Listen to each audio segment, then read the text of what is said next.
안녕하십니까. 하준호의 리더십 TV입니다.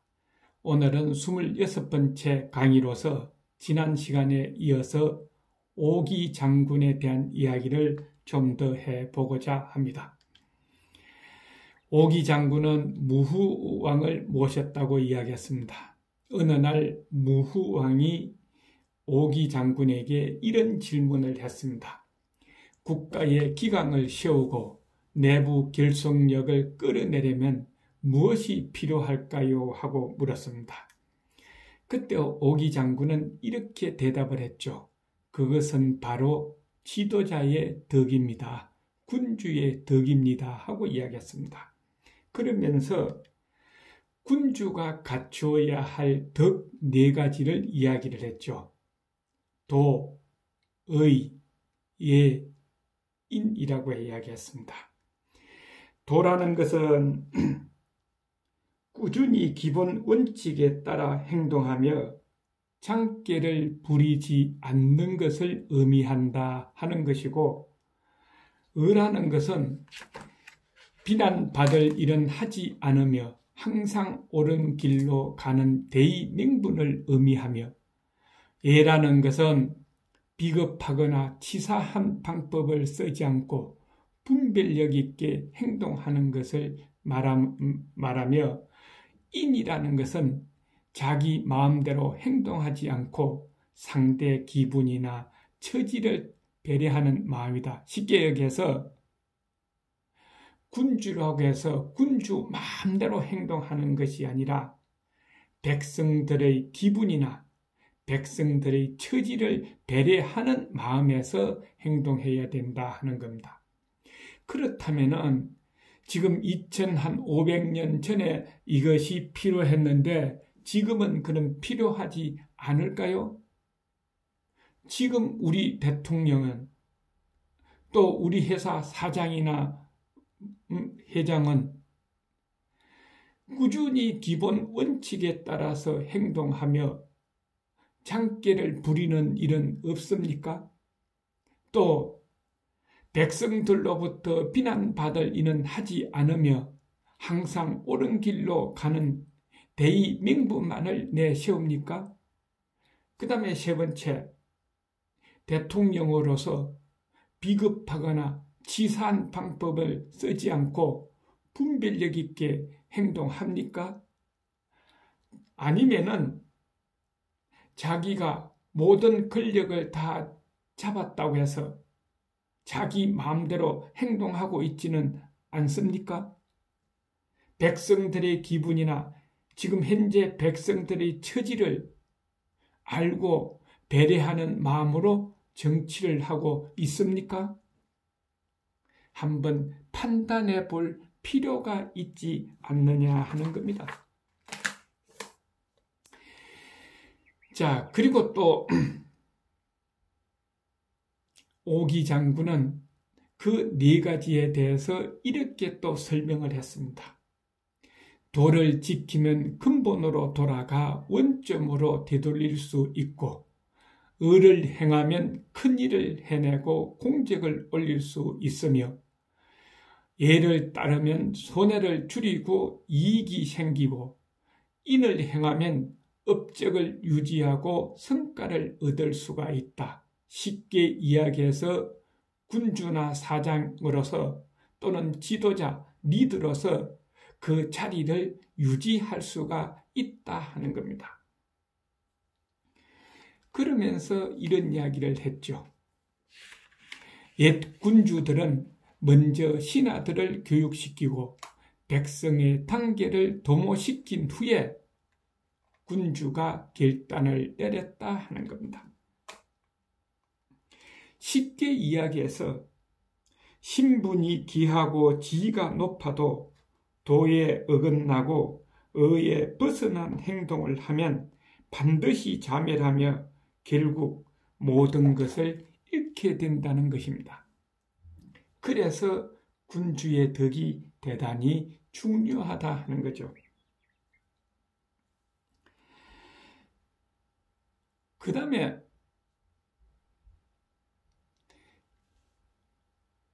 무후왕이 어느 날 신하들을 모아놓고 회의를 했습니다. 그 회의가 끝나고 나와서 너무나 흡족한 마음을 하길래 이 오기 장군이 가서 질문을 했습니다. 무엇이 그렇게 흡족하십니까? 하고 물었더니 이 무후왕은 아까 회의하는 거 봤죠? 신하들이 내보다도 좋은 의견을 내는 신하가 하나도 없습니다. 그래서 내가 신하보다도 똑똑하다는 것을 알아서 흡족합니다 하고 이야기를 했습니다. 그때 오기 장군은 이런 이야기를 했습니다. 옛날 초나라 장왕은 신하와 회의 후 표정이 어두운 것을 본 신공신하가 폐하 무슨 근심이 그렇게 많으십니까? 하고 질문을 했습니다. 그때 장왕은 어느 시대든 성인이 있고 어느 나라에든 현자가 있기 마련이요. 성인을 찾아 서성으로 삼는 자는 왕이 되고 현자를 찾아 벗으로 삼는 자는 성자가 된다고 했소. 그런데 내 곁에는 나보다 좋은 의견을 낼 수 있는 신하가 없소이다. 우리나라의 앞날이 어떻게 될지 걱정이요 하고 대답했다고 합니다. 장왕은 신하의 무능함을 한탄했습니다. 그런데 폐하께서는 지금 신하의 무능함을 기뻐하고 계시니 나라의 앞날이 걱정입니다 하고 이야기를 했습니다. 그래서 무왕은 오기 장군에게 무한을 당하고 얼굴이 붉으려졌다는 거죠. 무엇을 의미하느냐? 오기 장군이 이야기하는 것은 지도자는 늘 겸허해야 하며 자만해서는 안 된다 하는 것입니다.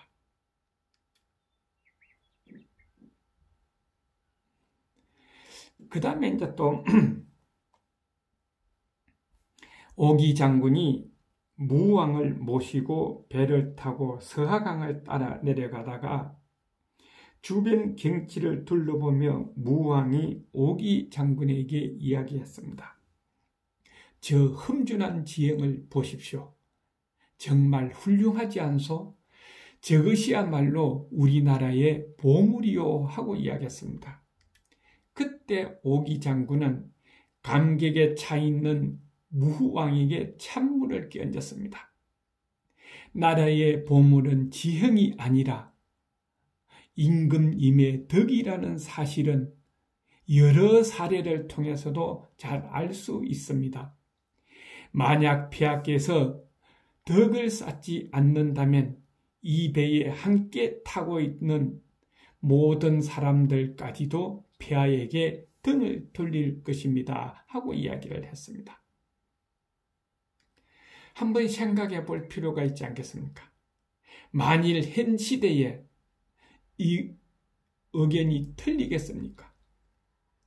2400년, 2400년 전의 일이지만은 현 시대에도 과연 이런 오기 장군 같은 사람이 있느냐 하는 겁니다. 어느 회사 사장이나 또는 회장이 최신형 인공지능 장비를 들여놓고 이 장비가 우리 회사의 보물이다. 그러니까 잘 다루어라 하고 자랑을 한 사장에게 그렇지 않습니다.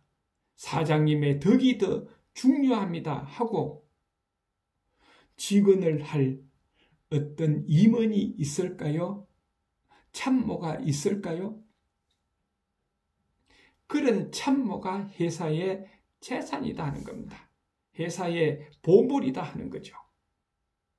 또 우리 정부를 본다면은 만일에 대통령이 좀 잘못 판단하고 잘못 생각하고 잘못 지시를 내릴 때에